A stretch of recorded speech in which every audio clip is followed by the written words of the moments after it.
Warahmatullahi wabarakatuh.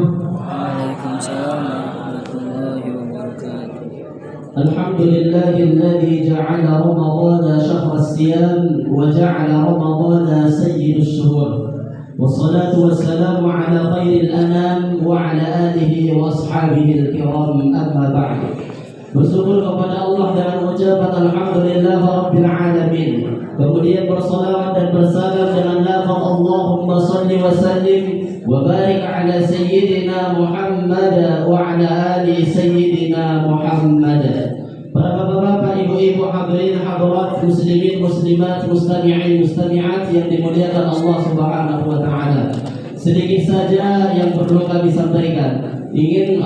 Karena sudah dipanggil MC, tak mungkin lagi ditolak. Jadi yang saya sampaikan hanya sedikit apa yang terjadi fenomena di akhir zaman kita ini.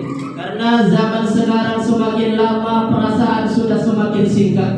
Baru kemarin kita melaksanakan puasa dan sekarang sudah puasa lagi.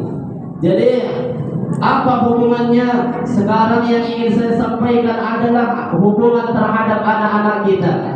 Kenapa anak-anak kita sekarang ini susah diatur? Kenapa anak-anak kita tidak bisa kita atur sekarang? Ini adalah sudah terjadi di mana-mana. Mulai dari kampung-kampung sampai ke perkotaan, sekarang anak-anak sangat susah diatur. Bahkan tidak sedikit anak-anak yang durhaka kepada orang tuanya. Bahkan tidak sedikit anak-anak meminta kereta ke orang tuanya, tapi orang tuanya tidak bisa memenuhi. Tapi apa yang terjadi? Anak itu pun rela dan tega memukul seorang ayah dan seorang ibu karena tidak sanggup memenuhi permintaannya. Lalu di dalam agama kita mengatakan mungkin anak susah diatur. Yang pertama, karena ilmu agama tidak didalami dan tidak diberikan kepada anak-anak kita. Andaikan anak-anak kita diberikan ilmu agama, mulai dari dalam kandungan sampai lahir kemudian dewasa, yakin dan percayalah, insya Allah anak-anak kita semuanya akan nurut apa yang akan kita sampaikan, apa yang kita atur kepada anak-anak kita. Yakin dan percayalah, insya Allah semuanya akan menurut. Waktu di dalam kandungan kita berikan pengajian-pengajian, kita berikan ilmu-ilmu agama. Caranya bagaimana?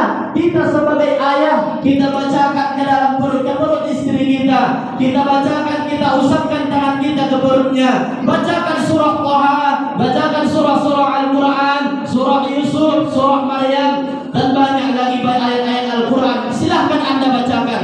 Tujuannya apa? Supaya anak yang lahir nanti dalam perutnya maka menjadi anak yang soleh dan solehah. Yang kedua apa lagi? Setelah lahir ke atas dunia ini, anak kita payah diatur. Kemungkinan yang kedua, kita sebagai orang tua bisa-bisa mungkin pernah memberikan makanan yang haram. Dalam hadis dikatakan oleh Rasulullah SAW, kullu lahmin nabata 'anil haram fannaru aula bih. Setiap daging yang tumbuh daripada yang haram, fannaru aula bih, maka neraka tempatnya. Kita lahir ke atas dunia ini, mana tahu suami kita dulu ketika kita mengandung anak kita, dia memberikan hasil-hasil yang haram. Mungkin makanya itu pengaruh utama anak kita susah untuk diatur. Lahir ke atas dunia bukan ajaran-ajaran agama yang diberikan, akan tetapi apa? Luar biasanya sekarang lahir seharusnya diajarkan dari telinga kanan, tapi sekarang mungkin yang diperdengarkan adalah musik-musik. Makanya yang terjadi pada anak-anak kita susah untuk diatur. Kemudian apa lagi? Sudah besar, kemudian anak-anak kita tetap susah diatur. Bisa-bisa kita memberikan harta-harta yang haram kepada anak kita. Mana tahu suaminya pekerjaannya hanya berjudi, dia berikan nasi untuk anaknya, maka anaknya memakan makanan yang haram. Pantaslah anaknya itu payah untuk diatur. Jangan salahkan anaknya, tapi salahkan diri sendiri. Kenapa anak saya payah diatur? Mungkin itu adalah karena kesalahan saya waktu dia kecil, waktu dia di dalam kandungan sampai sekarang. Tapi agama memberikan resep, agama memberikan obat kepada kita semua.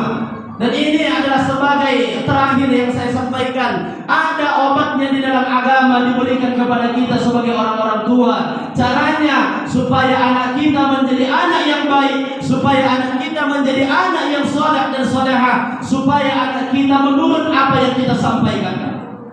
Di dalam kitab banyak dijelaskan, ada dijelaskan para ulama kita. Salah satunya kalau kita sebagai ibu, dan ibulah yang paling dekatnya kepada anak untuk memberikan amalan ini, supaya anaknya nanti menjadi anak yang saleh dan salehah. Caranya, ibu yang pertama harus sholat tahajud. Nanti setelah selesai sholat tahajud, pergilah dekatkan mulut ibu ke telinga anaknya. Setelah itu bagaimana lagi? Kemudian bacakan pelan-pelan, sekedar kira-kira mulut kita, telinga kita yang mendengarkan bacaan kita. Apa bacaannya? Mudah, tidak payah-payah. Silakan Anda baca surah Toha sampai ayat kelima. Setelah dibacakan surah Toha sampai ayat kelima, kemudian ada tambahannya satu baris sedikit saja. Allahumma layyin li qalbahu kama layyanta li Daud al-hadid. Silakan ibu baca.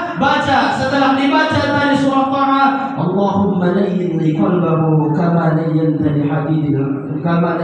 Daud al-hadid. Ya Allah, lembutkanlah hati anakku ini kama layyanta li Daud al-hadid, sebagaimana Daud melunakkan besi. Itulah yang dibacakan. Allahumma layyin li qalbahu kama layyanta li Daud al-hadid. Baru tiupkan ke telinganya. Mudah-mudahan nanti kalau sering ibu amalkan, nanti perlahan-lahan akan terus diberikan Allah Ta'ala hidayah kepada anaknya. Mudah-mudahan anaknya pun lunak hatinya mendengarkan nasihat-nasihat kita. Tapi jangan keras-keras, nanti dia terbangun, dikira anak kita menghipnotis. Pertanyaannya, tapi saya yang payah bukan anak, tapi istri saya. Bacakan nanti, tiupkan ke telinga istrinya. Tapi yang payah suami, tiupkan juga. Yang payah dua-duanya, ganti-gantian tiupan. Jadi mungkin sampai di sini yang dapat saya sampaikan. Assalamualaikum warahmatullahi wabarakatuh.